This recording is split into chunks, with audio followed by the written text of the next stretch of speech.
It is October 1812, and Napoleon Bonaparte is sitting inside a burning capital, realizing his ultimate victory is functionally a death sentence.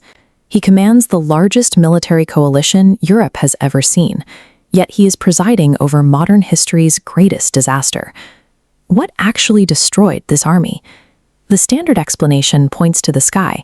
People assume the brutal, freezing Russian winter simply swallowed his soldiers whole. But let's run a modern stress test.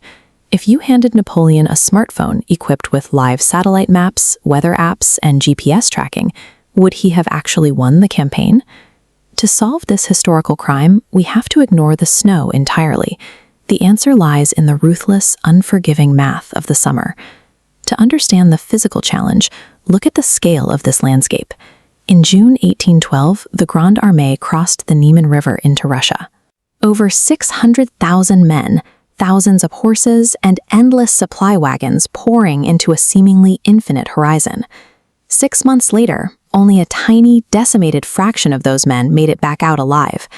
A survival rate that low is never the result of a few bad days on the battlefield.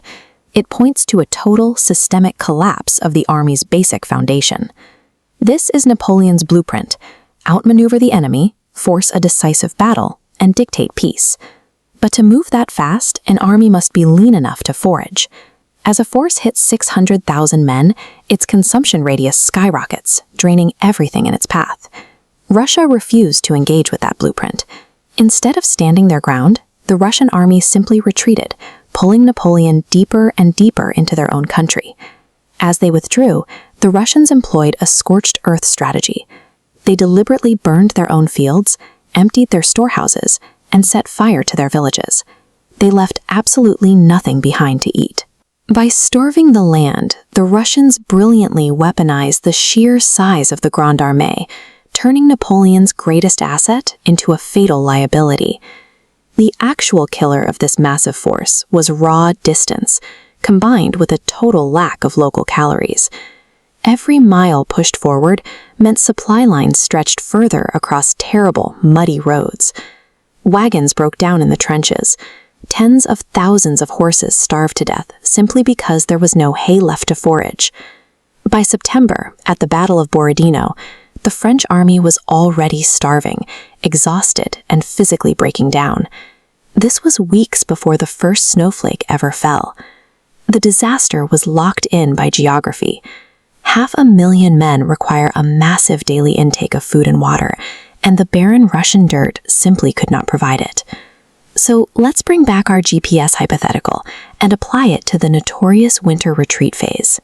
A modern weather app could have pinged Napoleon's phone precisely when the -30-degree cold snaps were forming, giving him a narrow, highly accurate window to escape Moscow earlier.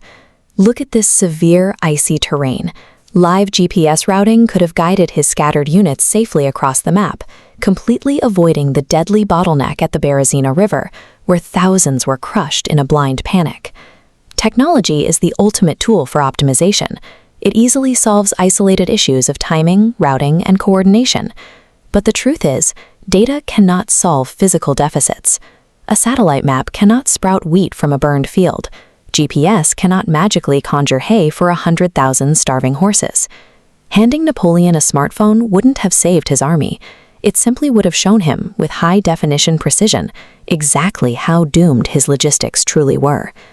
Modern tools cannot fix historical disasters when the root cause is pure arrogance. An empire falls apart when its plans fail to respect how vast, empty, and unforgiving the physical world actually is.